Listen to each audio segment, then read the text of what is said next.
মানুষের জীবন কতটা ক্ষণস্থায়ী তা আমরা সবাই জানি, কিন্তু কিছু মৃত্যু এমনভাবে নাড়া দিয়ে যায় যা বছরের পর বছর ধরে মানুষের হৃদয়ে রক্তক্ষরণ ঘটায়। আজকে আমরা এমন এক তরুণের গল্প বলবো যার চোখে ছিল আকাশ ছোঁয়ার স্বপ্ন আর বুকে ছিল পরিবারের প্রতি অগাধ ভালোবাসা, কিন্তু সেই স্বপ্নকে ধুলোয় মিশিয়ে দিল কিছু নরপিশাচ।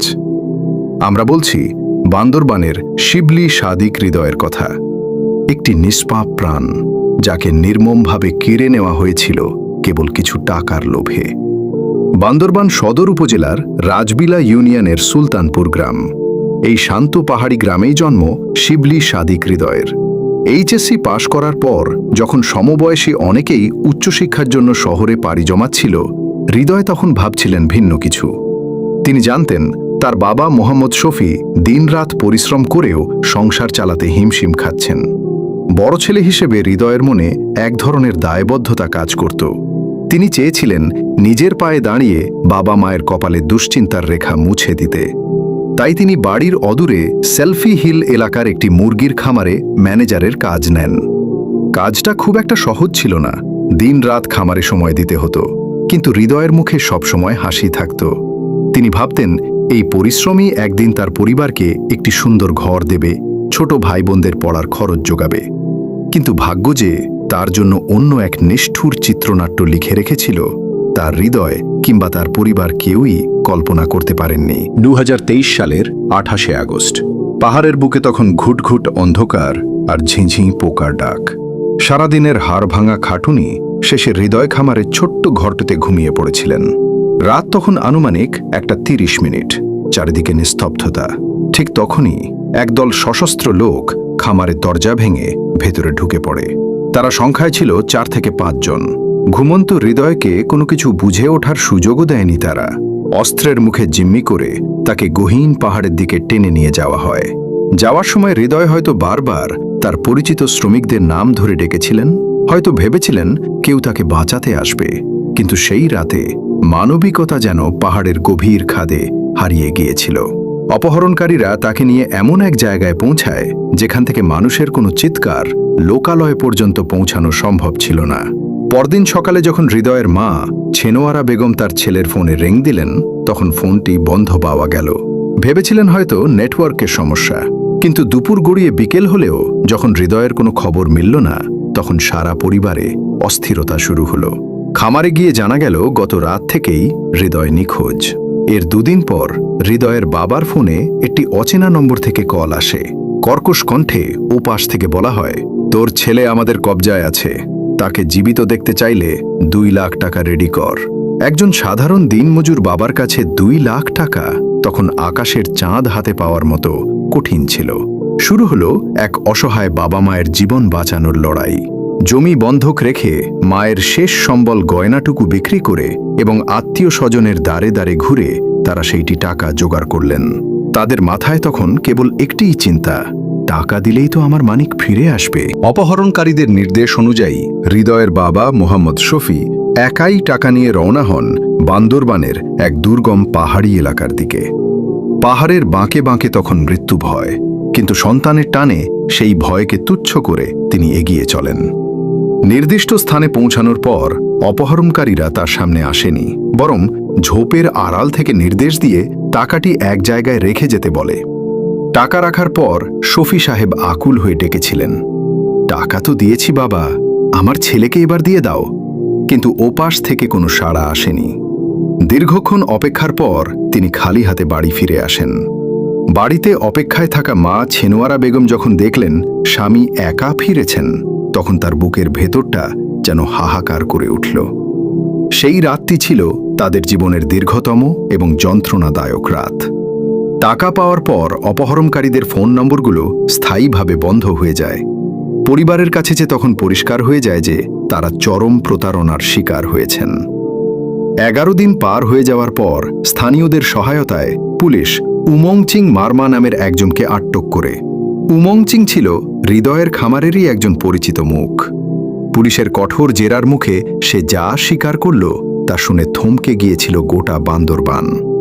সে জানাল মুক্তিপণের টাকা চাওয়ার অনেক আগেই, অর্থাৎ অপহরণের মাত্র কয়েক ঘন্টার মধ্যেই হৃদয়কে তারা হত্যা করেছিল। তারা জানত হৃদয় তাদের চেনে এবং ছেড়ে দিলে হৃদয় তাদের ধরিয়ে দেবে। তাই তারা অত্যন্ত ঠান্ডা মাথায় তাকে জবাই করে পাহাড়ের চূড়া থেকে নিচে ফেলে দেয়। এই নিষ্ঠুরতা শোনার পর পুলিশের কর্মকর্তাদের চোখেও জল চলে এসেছিল। 11ই সেপ্টেম্বর পাহাড়ের গহীন ঝোপঝাড়ে আসামিদের নিয়ে অভিযান চালায় পুলিশ।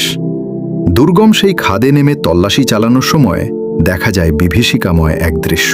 বন্য প্রাণীরা হৃদয়ের দেহ ততদিনে ছিন্ন ভিন্ন করে ফেলেছে। সেখানে পড়েছিল কেবল কিছু হাড়গোড় আর হৃদয়ের সেই চিরচেনা শার্টটি।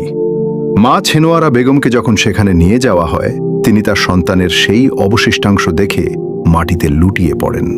তিনি চিৎকার করে বলছিলেন, এই তো আমার ছেলের শার্ট, এই শার্টটা তো আমি নিজেই ধুয়ে দিয়েছিলাম। 1 মাস আগে যে তরুণটি হাসি মুখে কাজে গিয়েছিল, আজ তার দেহটি ব্যাগে ভরে হাড় হিসেবে ফিরিয়ে নিতে হচ্ছে। এর চেয়ে বড় ট্র্যাজেডি আর কি হতে পারে? হৃদয়ের পচে যাওয়া দেহাবশেষ উদ্ধারের খবর যখন বান্দরবানের সুলতানপুর আর রাজবিলা এলাকায় ছড়িয়ে পড়ে, তখন পুরো জনপদ যেন আগ্নেয়গিরির মতো ফেটে পড়ে। সাধারণ মানুষের মনে এক মুহূর্তের জন্যও শান্তির ছায়া ছিল না। তারা ভাবতেই পারছিলেন না যে ছেলেটি সবার প্রিয় ছিল, তাকে এভাবে হত্যা করা সম্ভব। পুলিশ যখন মূল অভিযুক্ত উমাংচিং মারমাকে নিয়ে পাহাড় থেকে নেমে আসছিল, তখন হাজার হাজার মানুষ রাস্তা অবরোধ করে দাঁড়ায়। তাদের দাবি ছিল একটাই, খুনিকে তাদের হাতে ছেড়ে দিতে হবে। পুলিশের নিরাপত্তা বেষ্টনী ভেঙে সাধারণ মানুষের সেই ক্ষোভ আর ধরে রাখা সম্ভব ছিল না। উত্তেজিত জনতা পুলিশের কাছ থেকে উমাংচিং মারমাকে ছিনিয়ে নেয়। পাহাড়ের সেই ঢালু পথেই শুরু হয় গণপিটুনি। মানুষের মনে তখন আইন বা আদালতের চেয়েও বড় হয়ে উঠেছিল হৃদয়ের মায়ের সেই বুক ফাটা কান্না। হৃদয়ের সাথে যে নিষ্ঠুরতা করা হয়েছিল, তার বদলা যেন প্রকৃতি নিজেই নিতে শুরু করল। গণপিটুনিতে ঘটনাস্থলেই প্রাণ হারায় উমংচিং। যে হাত দিয়ে সে হৃদয়কে জবাই করেছিল, সেই হাতগুলো নিথর হয়ে পড়ে থাকে পাহাড়ের ধুলোয়। অনেকেই বলেন এটা ছিল প্রকৃতির তাৎক্ষণিক বিচার। কিন্তু হৃদয়ের মা কি তাতে শান্তি পেয়েছিলেন? না, কারণ উমংচিংয়ের মৃত্যু তার কলিজার টুকরোকে ফিরিয়ে দেওয়ার ক্ষমতা রাখত না। এই হত্যাকাণ্ডে কেবল উমংচিং একাই ছিল না। তদন্তে উঠে আসে আরও কয়েকজনের নাম। একে একে ধরা পড়ে অংথুয়াই মারমা, কাউচিং মারমা এবং অন্যান্যরা। এরা সবাই ছিল হৃদয়ের পূর্ব পরিচিত। তাদের বিরুদ্ধে মামলা চলে এবং আদালত তাদের কঠোর শাস্তির নির্দেশ দেয়। তবে আইনি প্রক্রিয়ার দীর্ঘসূত্রিতা আর আদালতের বারান্দায় ঘুরতে ঘুরতে হৃদয়ের বাবা মোহাম্মদ শফি আজ ক্লান্ত। তিনি চেয়েছিলেন খুনিদের এমন শাস্তি হোক যা দেখে আর কোনো মা যেন তার সন্তানকে এভাবে না হারায়। বিচারের বাণী হয়তো নিভৃতে কাঁদে, কিন্তু হৃদয়ের রক্তের দাগ পাহাড়ের মাটি কোনোদিনও মুছে যেতে দেবে না। হৃদয়ের এই ঘটনা আমাদের সমাজের এক অন্ধকার দিক উন্মোচন করে দিয়েছে। টাকার লোভ মানুষকে কতটা নিচে নামাতে পারে তার প্রমাণ এই হত্যাকাণ্ড। যে সহকর্মীদের সাথে হৃদয় খাবার ভাগ করে খেয়েছেন, তারাই টাকার লোভে তাকে হত্যার পরিকল্পনা করেছিল।